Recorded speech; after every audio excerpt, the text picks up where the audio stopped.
વિડીયોની અંદર એવી ટિપ્સ છે ને એ તમારા કામની છે. જો યુટ્યુબ પર કામ કરતા હોય ને તો આ વિડીયોને સ્લીપ ના કરતા, કારણ કે યુઝ કોન્ટેન્ટ આવી જાય ને એટલે ઘણા બધાની મોનિટાઇઝેશન હોય ને એ પણ ડિમોનિટાઇઝેશન કરી દેવામાં આવે છે. અમુક લોકોની સસ્પેન્ડ પણ કરી દેવામાં આવે છે. અમુક લોકોની ચેનલ ડિલીટ પણ કરી દેવામાં આવે છે. ઘણા બધા લોકોની ડિલીટ પણ કરી દીધી છે. તો મિત્રો, યુઝ કોન્ટેન્ટ એટલે શું? યુઝ કોન્ટેન્ટનો મતલબ શું થાય? બરાબર, ઘણા બધા લોકોને ખબર નથી હોતું કે યુઝ કોન્ટેન્ટ નામનો એક ઇસ્યુ આવે છે. કોરોના વાયરસ હતો ને એવી જ રીતે ફેસબુકની અંદર યુઝ કોન્ટેન્ટનો એક વાયરસ આવે છે. અને યુઝ કોન્ટેન્ટ એને કહેવામાં આવે છે કે જે લોકો તમે બીજાના વિડીયો મૂકો છો, બીજાની ક્લિપ લ્યો છો, કોઈ પણ શોર્ટ વિડીયો હોય કે લોંગ વિડીયો હોય, તમે નાનામાં નાની ક્લિપ લીધી હશે ને તો એ તમને યુઝ કોન્ટેન્ટ આપી દેશે.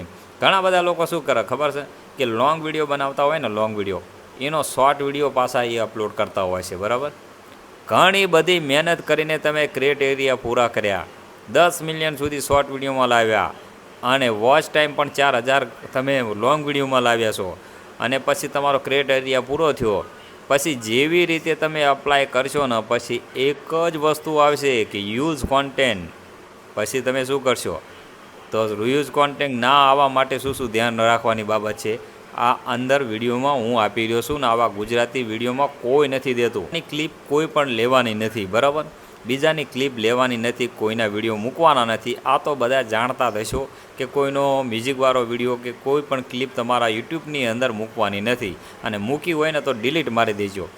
બીજું, એ તો બધાને ખબર છે કે એ બીજાના આપણે ઉપયોગ કરીને તો એ મોનિટાઇઝેશન નથી થતું. બરાબર, એ લગભગને ખબર હોય. પણ આ વાત ધ્યાન રાખવાની છે કે તમારો જ ખુદનો વિડીયો છે. બરાબર, તમારો જ ખુદનો વિડીયો છે. લોંગ વિડીયો બનાવ્યો છે, એમાં થોડા ક્લિપ મૂકીને તમે શોર્ટ વિડીયો બનાવશો ને એનો, તો પણ યુઝ કોન્ટેન્ટ આવી શકે છે. ભલે ને તમારો જ વિડીયો છે છતાં પણ તમારી ચેનલમાં યુઝ કોન્ટેન્ટ આવી શકે છે. બીજું કે વરીને તમે મૂકો, એને સોંગ બનાવો ને પછી બીજા એને શોર્ટ લો. દાખલા તરીકે સોંગ બનાવ્યું હોય તો એને શોર્ટ તમે વારંવાર ઉપયોગ કરો તોય પણ યુઝ કોન્ટેન્ટ આવી શકે છે. બીજું કે બીજી વખત તમે મ્યુઝિક એનો ઉપયોગ કરો, બેકગ્રાઉન્ડમાં ચાલતું હોય છે, ઘણા બધાને બેકગ્રાઉન્ડનું ચાલતું હોય છે, અને બોલતા ને બેકગ્રાઉન્ડમાં મ્યુઝિક ચાલતું હોય અને વિડીયો ચાલતો હોય, અને ઘણા બધા વિડીયોમાં અલગ અલગ રીતે મૂક્યા હોય ને એને સોંગ હોય અને એને બેકગ્રાઉન્ડ હોય તો પણ યુઝ કોન્ટેન્ટ આવી શકે છે. બરાબર, ધ્યાન રાખવા જેવી બાબત છે. પછી તમારી ચેનલ લઈને આટલી મહેનત કરી છે ને તો છતાં પણ ભલે ને તમારો વિડીયો તમે મહેનત કરીને બનાવતા હોય પણ નીચે બેકગ્રાઉન્ડમાં એકને એક ચલાવશો તો પણ યુઝ કોન્ટેન્ટ આવી શકે છે.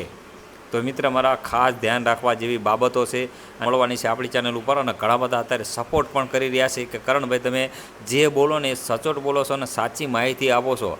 ખરેખર એ લોકોને હું દિલથી આભાર માનું છું કે મારા લોંગ વિડીયો એમને સમજણમાં આવે છે.